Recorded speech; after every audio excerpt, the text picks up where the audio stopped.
Hi everybody, I'm on Vines, aka Domino's from MelOnTheGround.com, and I'm really happy, excited, honoured, all the rest of it to say, we're with Michael McKeegan from Therapy. Thank you very much. Therapy, yeah, Therapy, we'll take that, yeah. Good. Absolutely. So straight into it, tonight's a special set. Like you said before we started this, it's just yourselves and it's all acoustic. Why the decision to make to do an acoustic show so close to the new album coming out? Well, we'd actually been asked to do this kind of end of last year. We've an acoustic festival slot tomorrow in Liverpool. Okay. And it's organised by the same people. So they said, well, if you're doing that, some of the acts that are playing at the festival have been doing shows in Nells. And we played in Nells about a year ago, doing a similar acoustic thing. And it was just a really nice atmosphere, and we thought, well, that's perfect. You know, it's not really, how to put it, we're kind of, building up to the new album, so we're doing a few of the new songs acoustically, which is quite, I suppose, odd maybe, because people haven't heard these songs rocked up, so we're actually going to hear an acoustic version of a couple of them tonight, so that's, it's good for us to do, it's a nice way for us to get kind of maybe under the bonnet of the songs and reinterpret them, and sometimes the most aggressive sounding songs on record, once you do them acoustically, they kind of the ones that work better, as opposed to maybe the quieter songs. Sometimes you think, oh, that'll sound really good acoustically, and it doesn't work. So it's just about finding an in with them and putting your own spin on them. So it's good, we like it, and it's good. And I think the people in the audience seem to enjoy it as well. Good. I mean, like I say, it was sounding really good when I was coming up the stairs there. I thought, getting some sound out of grandpa guitars. Yes, no, they're good. We kind of, we spent, we did spend a bit of time rearranging the songs and stuff. We didn't want to. Our biggest fear was maybe it would just sound like busker versions of Therapy songs, strumming along the nuns and the bus type thing. So we spent a bit of time rearranging them, and Neil's got kind of a little mini kit there as well. But it would be easy just to use bongos or some basic percussion. So there's definitely a little bit of work went into it, and I think it comes across. So that's good. That's good to hear. Good stuff. I mean, when you're doing the acoustic versions of the other ones, do you find that the meaning kind of changes a little bit? Like you didn't think of these songs? Yeah, absolutely, and lyrically obviously as well. There's one thing that be screaming them at the top of your voice, and then for the audience as well, and then when you get them kind of in a much more refined setting, it's kind of certain lyrics will take on more gravitas, which is quite interesting as well. So I can't really imagine the chorus to Knives acoustically, but you're going to hear it tonight.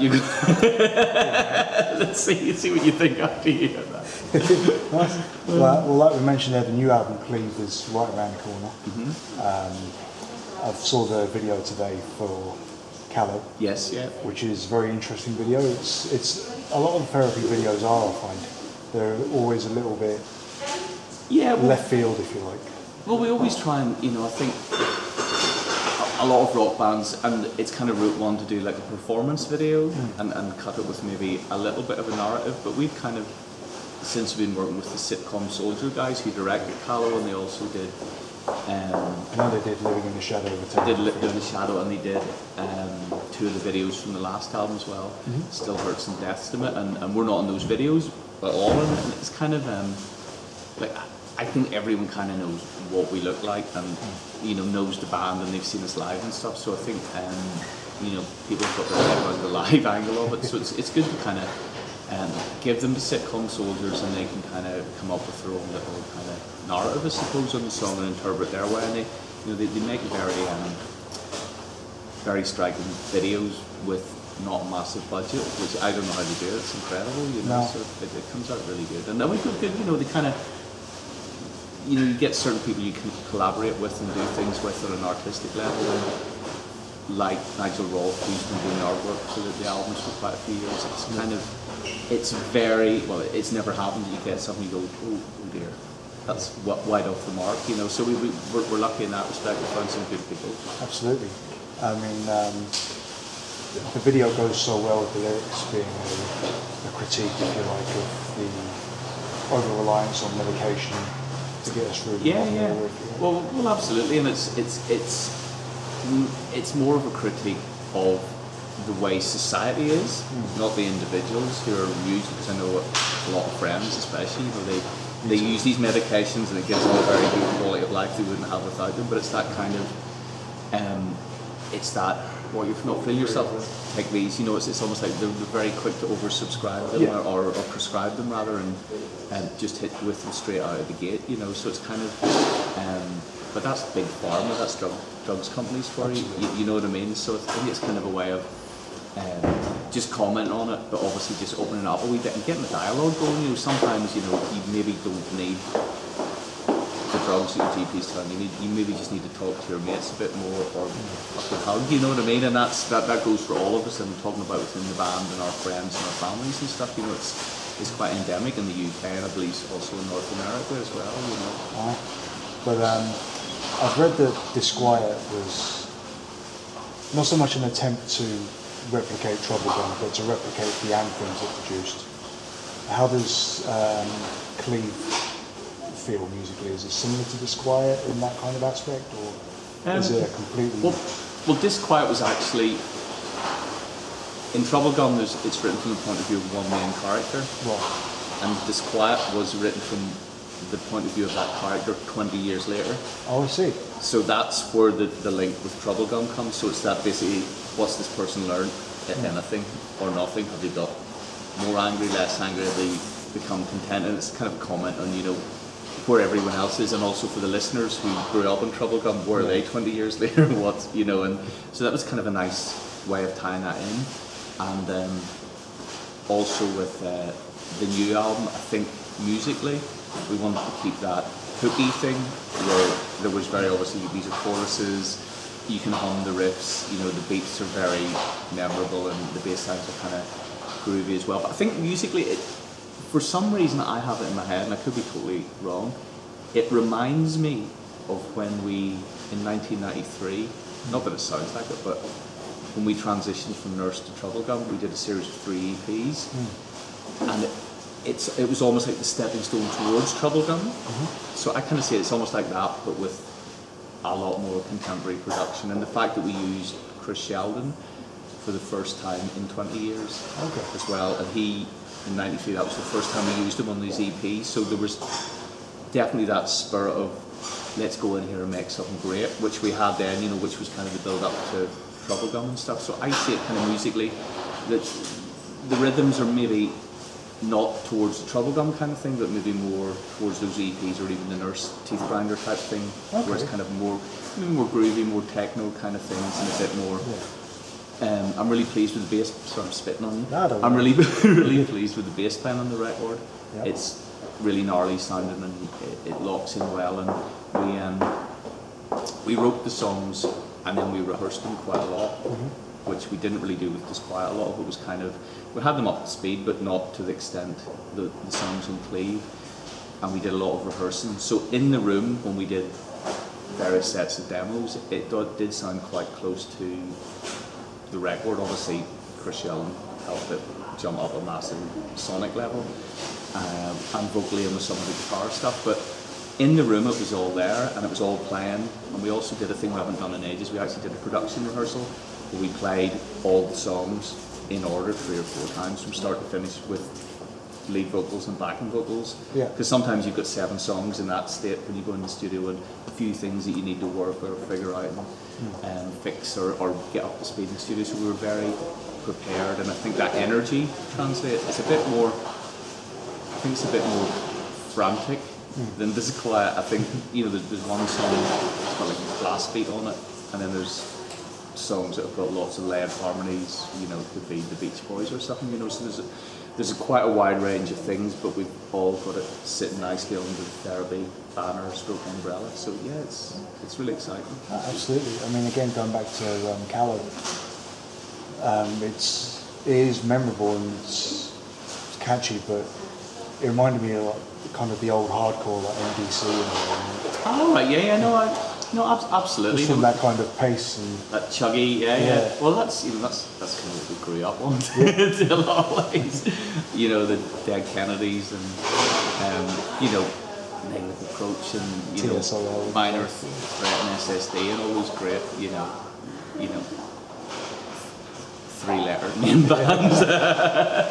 So yeah, no, it's good. No, I'm glad you picked up on that. 'Cause there's always that kind of, how to put it, aggressive kind of edge, because we came from that kind of do-it-yourself background, you know, punk and hardcore background, but we like metal and we also like electronic music and stuff, so it's kind of, you always keep that kind of, it's about the energy, you know what I mean? People always say, oh, it's not punk, it's not punk. And I think as long as there's an energy to it, you don't need a red Mohican and a leather jacket to be a punk, you know what I mean? It's where your spirit comes from and where the energy translates, and more of an attitude, I suppose, so that's good.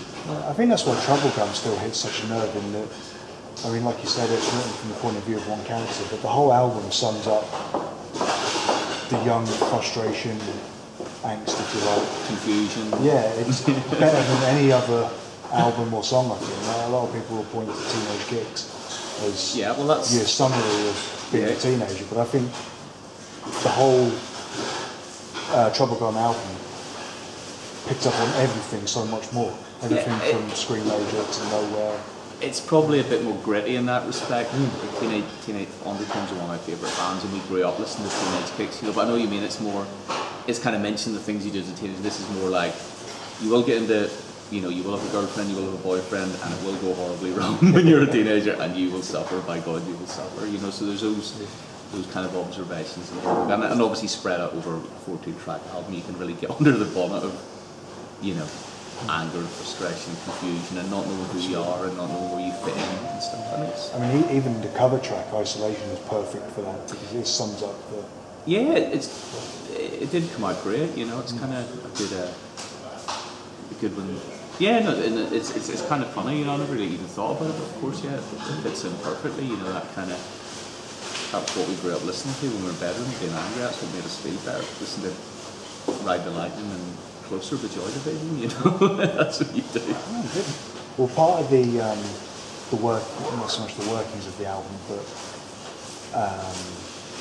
drive for the album, if you like, has been the use of pledge music. I went on there today and almost everything was sold out. How do you see the use of pledge music in the modern era? Do you find it a positive approach, or? Well, this is our first experience, so far it's been really good. We haven't really, I know there's different ways you can approach it. We didn't use the pledge to fund the album. No. It's kind of a posh pre-order, if you will, which we probably could have done a posh pre-order ourselves, but our label Marshall have been speaking to Pledge, and they felt it was a good thing to go with, and they talked us through some options. Some options we weren't that comfortable with, and we said, well, we wouldn't expect our fans to pay money for that, because I don't see that as... The piss. Yeah, of course you wouldn't, and what you end up doing is you end up exploiting your biggest fans, and I think, we don't do meet and greets, we have to pay to meet us. People know they can meet us anytime. They can just walk up to us and we'll take a picture and sign whatever. We would never ever charge for that. So there's certain things about it, go fly fishing with Michael McKeegan, £5,000. No offence, but no one wants to do that. You know what I mean? And I would not expect. It's a ludicrous kind of idea. But you see these kind of things, I'm a bit like, ooh, I like the band, but that's bizarre. But then again, it is a little bit perhaps elitist, because then it's the person who's got that money that can meet their hero, and that's cool if you want to do that, and I know people really enjoy them, but for us personally, from where we come from, we're a bit more of a down-to-earth thing, so we're more concerned about getting a coloured vinyl, a couple of bundles, an exclusive t-shirt, just things that people can actually get are tangible, and it is, but so far it's been great. I haven't had much contact with them, to be honest. It's mostly through the label, but it all seems fine, and the people that have pledged seem happy with what they're going to get. Yes. I mean, like you say, I was on there earlier, and there was nothing extravagant or nothing like that. It was coloured vinyl, t-shirts, CDs. Yeah, and there's some signed lyrics and stuff, because we thought we wanted to do something that if someone wants something a bit special to frame. But again, that's special, but it's not piss taking with the price. Because I've seen lyrics on there for like £300, whatever. Yeah, it's like I'd want biro and a bit of paper. It doesn't cost. I'd want original Bob Dylan or Phil Lynott lyrics for that price. Well, I first saw you on the Brief Cracker Light tour, which is where, I mentioned earlier about the Living in the Shadow of a Terrible Thing. What are the songs? Because this was on the Jägermeister tour with Skin. Yes, of course. Which is a fucking brilliant show. But one of the songs that you played from that album was Get Your Dead Hand Off My Shoulder. Yes. Yeah. And Andy put it out towards David Cameron. And I did an interview with him a little while after that, and he was saying about it being about the weight of change of history slowing us down in progress and something. The therapy from that aspect and from many other aspects. I don't think I've ever shied away from politics or anything like that, without being overtly political in a way. But no, because I think sometimes if you, there is an element of you do have to kind of dumb down stuff, you know, and I think at the end of the day, everyone knows what's bad and what's right and what's wrong, and sometimes it's just about maybe drawing attention to it or finding a way to represent it in our own personal way that means something to us without resorting to maybe empty sloganeering, which you know, which is easy, which can be effective, but sometimes it can be. Sometimes it's good to shout "fuck Donald Trump," you know. Well, yeah, feels amazing. Yeah. You know what I mean? But sometimes you just can't. You can't really write a song called "fuck Donald Trump" because it's a bit of a one-trick pony. You know what I mean? Yeah, it loses its appeal. Yeah, so I think you just need to. You know, we come from Northern Ireland. You're surrounded with politics and corrupt politicians and a terrible state, right? You know, right back from when I can remember it, growing up in the 70s and 80s. So it's kind of. I think it's a bit sad, nothing really ever changes, and to be honest, in the UK I think we're nearly in one of the biggest pickles we've ever been in. People don't have a fucking clue what we're doing and are really only thinking about themselves, you know. I mean, that's where I was kind of going with it, is obviously last year there was the election in Britain. It was just when you thought things couldn't get any more fucked up.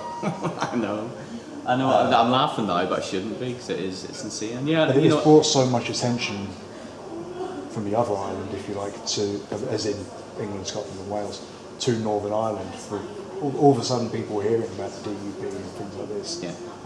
I mean, I'll be honest with you, when I first heard their name, I assumed they were a socialist. I thought, oh, unionist. And then, oh no, you fucking idiot, unionist.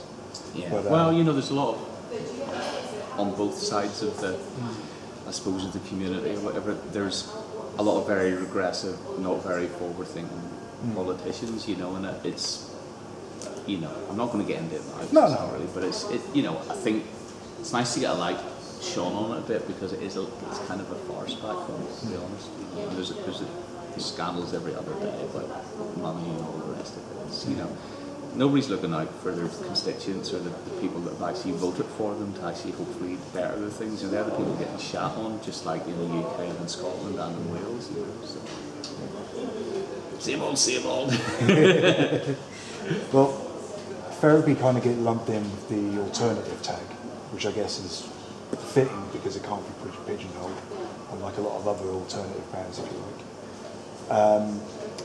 Which obviously alternative was a big tag in the 90s. You had your grunge and a lot of stuff in Britain as well, like Garbage and Skunk and Anansie and stuff like that. Yeah. So where do you see therapy in the whole lineage, if you like? Well, we never really, you know, we would have. Do you know what? We're really lucky, I think, because we can do shows with Napalm Death, and we can do shows with R.E.M. You know, we're doing our acoustic thing at the Face tomorrow in Liverpool with Van Morrison, you know, and the Chieftains. You know what I mean? Yeah. But then we played, you know, Ramblin' Man with Steel Panther and Malt the Hoople, you know, last weekend, and you know, we played with Slayer, Metallica, and Pantera. You know, we really are quite adaptable, but it's still us. You know what I mean? We're not, apart from the acoustic stuff, I suppose, we don't really change the songs. No. You know, we don't tone it down. It's still the therapy show, and I think a lot of people, there's elements of a lot of things that thankfully hangs together when we do it, so it doesn't sound like a hodgepodge, if you know what I mean. It's quite a distinctive thing, and it's good. I don't really know why or how it works, and we've kind of, I think because we've been around for a wee while and we never really said, right, we are a grunge band, we love grunge, we can't get enough of that grunge, we're only going to play grunge, you know, let's go grunge, everybody. You know, we always would go, well, we like this kind of music, but we also like this kind of music and this kind of music, and probably for us in the grunge bands, we'd similar influences like Killing Joke and Husker Du and the Pixies and stuff like that. Yeah. So that's why we kind of, you know, appealed maybe to some of those people that like those bands. But then when that kind of scene died off or whatever, we kind of had moved on and we're doing our own thing. So I don't really know where we fit in. I'm quite glad we don't fit in. Sometimes it's a bit of a pain. Because it's nice to be the perennial outsider. Yeah, it's good. I like that. You know, always the underdog, always the outsider. It's like school all over again. Ah, it's good. Always outnumbered, never outgunned. Yeah, well, yeah. We try. But I mean, it's very true that like every you do have that distinctive sound. I came to therapy around the time of Never Apologise, Never Explain. Oh, right, okay. Because Rock You Monkeys was on the Scales all the time, and the video always stuck out to me. Yes, and, yeah. and I love the song as well. But again, that doesn't, in a way, it doesn't sound anything like Troublegum, for example, but in another way it does. It's difficult to put into words. I suppose there are certain elements, you know, the kind of high cranked snare, Andy's voice, obviously the lyrics, and kind of the crunchy guitars, and I think, you know, we just have that. Andy's got a knack of writing really good vocal melodies and hooky riffs and things that, you know, Rocky Monkeys is a great riff, you know what I mean? It's like, you know, it's kind of, you remember that. So we've always had those kind of things, but, you know, think back to Never Apologise, that was quite a full-on album for us, you know. I think it's all tuned down to C standard, so sonically it's quite a dense sounding record. You know, so we're not tuned down to C standard anymore. But you know, it kind of changes and stuff. No, I don't know. It's kind of, you just keep doing it. You know, you keep hearing things that, or thinking of things that you want to explore, and that kind of leads to the next project. We often joke and say it would be great if you were a band like AC/DC or Motorhead or the Ramones, whereas we would just say, well, these are the rules. Yeah. We've done it in 20 other albums, so in album 21, that's what's going to happen. Do you know what I mean? It's that sound in this format is very boxed off, and these formats are brilliant and for them very original. But no one's going to ever out Motorhead. No, exactly. But I wouldn't want to think that there was a therapy formula we could repeat over and over again. You know, we kind of, Troublegum was very different to Nurse, which in itself was very different to the two albums before that. Infernal Love was very different to Troublegum, and so on and so on and so on, you know. So there's always something different going on, because we're quite restless, you know. We get into different things, and then we move on and we incorporate certain elements, so we pick up on different things. So it's good. It keeps you excited. Cool. Well, thank you ever so much for taking the time to speak to me, and I'm really looking forward to tonight's set. Nice one, Oliver. Appreciate it. I can't wait to hear Knives in. Yeah, it'll be good.